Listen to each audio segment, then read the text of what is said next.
Hi guys, my name is Megan and today I've got my Christmas wish list for you.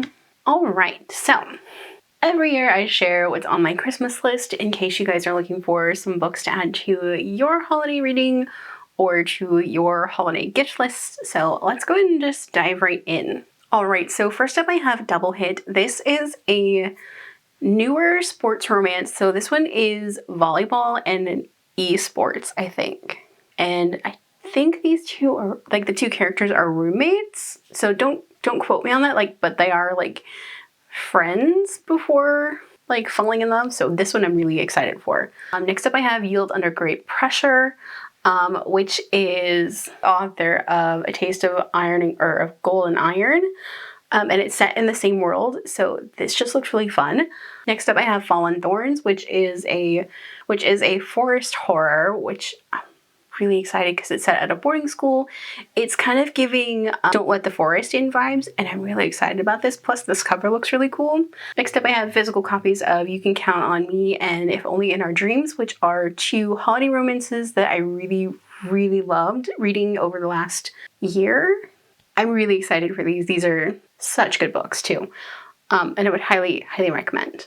Next up I have XOXO, which is another sports romance. This one is between a ballet dancer and a football player, I think. Next up I have An Entanglement of Rival Wizards. This one is by Sarah Rosh, who wrote A Nightmare Before Christmas, and I'm so excited for this. This is two academic rivals, one of which is human, the other is a half-elf, and they are lab partners in like a very magical college thing, and I think one of them is hiding a zombie in their lab, so I'm excited for this. Next up I have On the Wings of War and An Echo and the Sorrow, both of which I think this must be book 5 and 6 in the Soulbound series, and I don't want to know too much going into either of these books. I also have Come Tumbling Down, which is book 5 in the Wayward Children series, and I don't remember who this one is about, but this is one of my favorite series. So next up I have Pucking Strong. This is a hockey romance that is part of a series, but you don't have to know anything going into this one. This one does have a single parent or like a single guardian to a child. And I think one of the characters is a hockey player, and I think the other is their like the team physical therapist. I think, don't quote me on that. Next up I have Evocation. This I think is an urban fantasy, but like I think it's also historical fantasy. I honestly don't know. I do know that this is a poly romance, and that it has a lot to do with magic, and I think some tarot card magic. I don't know. This just looked really cool. Next up I have Shots on Net. This is a college hockey romance, and I think these two end up being roommates.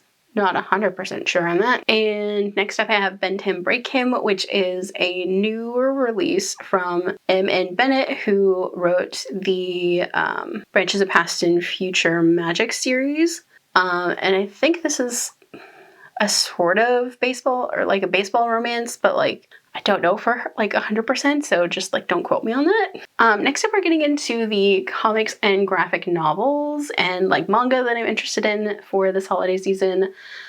First up is Mr. Villain's Day Off Volumes 4 and 5. This is a really cute manga series following the villain on his days off. So like you don't get to see him being the villain of a story. You see him on his days off. So when he decides he wants to go to the convenience store and get ice cream, or when he goes to the zoo to visit the pandas, which he is obsessed with, and I'm obsessed with him being obsessed with pandas, and like having the superheroes trail him as he goes about his little adventures, and like realizing that he's maybe not quite so evil as they thought. Next up I have Wild Beast Forest House Volume 2. I really loved this first manga in the first volume. It's following a domesticated cat as he escapes into the woods to seek shelter at a house that was built for the wild animals as a little refuge. And it's kind of like an upper YA, so like I would say nobody under like 16 should read this. Next up I have Volume 2 of Coyote. This is a very adult manga. This is following a werewolf shifter and a monster hunter, I think, as they like have a star-crossed kind of a love affair thing going on. So very interested in this one. Next up I have I Want to Be a Wall. So this is a manga about a lavender marriage with an asexual woman marrying a gay man, so that way their parents will leave them alone and they can live their lives. And I'm very interested in this one. Next up I have Leave the Sacrifice at the Gates. This is a manga about like the temple guardians are leaving one of their own as a sacrifice to the demons that they're protecting, and the demons just like, I don't want this anymore. So, and then like kind of maybe falling a little bit for the person that was supposed to be his sacrifice. Next up I have Punk's Triangle. This is a very fashion, like Project Runway kind of themed manga, and I'm very interested. Next up I have We Gazed at the Starry Sky. So this is a manga featuring a disabled character and a photographer who are both very interested in the meteor showers and like the night sky. And I also have Teen Titans Starfire on this list. This is the 5th book in the Teen Titans series. Next up I have Our Dining Table Seconds Please. I'm so excited for this one. This is a spinoff of the Our Dining Table manga, and like it's just like a continuance, and I'm so excited because it's I also have Kind of a Wolf. This is the 2nd book to Fox Colored Jealousy. So this is following a college student that is possessed by a wolf spirit, and like it's him figuring out that, you know, he might be into his neighbor. Also have Dangerous Convenience Store Volume 3. This one is definitely not for those under 18.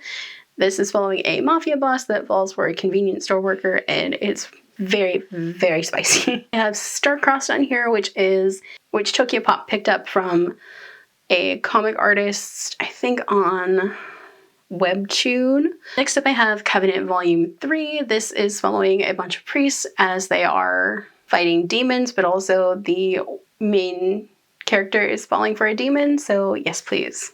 Next up I have a vampire in the bathhouse, which this one I've talked about a couple of different times. Following a vampire who steps out of the demon world into the human world to go to a bathhouse and relax for a little while. Next up I have How to Deal When Your Intimidating Neighbor is Actually an Omega. So this is an Omegaverse book, and yes please. I also have Therapy Game Restart Volume 5, which I love.